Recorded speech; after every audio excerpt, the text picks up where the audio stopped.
បាទជុំនេះអត្រីសមរៀបមកទេនឹងមានបេសកកម្មមួយបាទទៅដើមបន្ទុបាទដល់ផ្ទះវីវ៉ារៀលបាទធ្វើដំណើរទៅសួរសុខទុក្ខបាទក្នុងពានរង្វាន់ឡាលីកាសប្តាហ៍ទី21បាទទោះបីជាបាទវីវ៉ារៀលខ្លាំង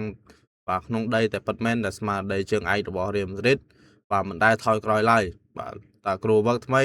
របស់រៀលម៉ាឌ្រីតនឹងប្រើទម្រង់បែបណាដើម្បីយក3បន្ទុកនៅក្នុងយប់នេះប្រើយុទ្ធសាស្ត្របែបណាដើម្បីយកជំនះត្រឡប់មកផ្ទះវិញកុំភ្លេចបាទ fan រៀលម៉ាឌ្រីតកុំភ្លេចបាទចូលទីសកលម្នាក់មួយផងតើរៀលម៉ាឌ្រីតយប់នេះអាចនឹងស៊ីប្រមាណគ្រាប់ជំនួបបាទកម្ពុជាដែលមិនគួររំលងបាទលីកអេស្ប៉ាញវីវ៉ារៀលប៉ះគ្នាជាមួយនឹងអាត្លេតិករៀលម៉ាឌ្រីតបាទសប្តាហ៍ទី21នៃពានឡាលីកាពីវាជាមួយទឹកបាទលឿងប៉ះជាមួយអាត្លេតិកតាមចាស់ទៀតអាចបាទបង្អាក់ដំណើររបស់រៀលម៉ាឌ្រីតបានដែរឬទេថតភាពខ្លាំងតាមកំពូលតារាងបាទកុំភ្លេចបាទរងចាំទស្សនានៅជំនួបដ៏ជក់ចិត្តនេះទាំងអស់គ្នា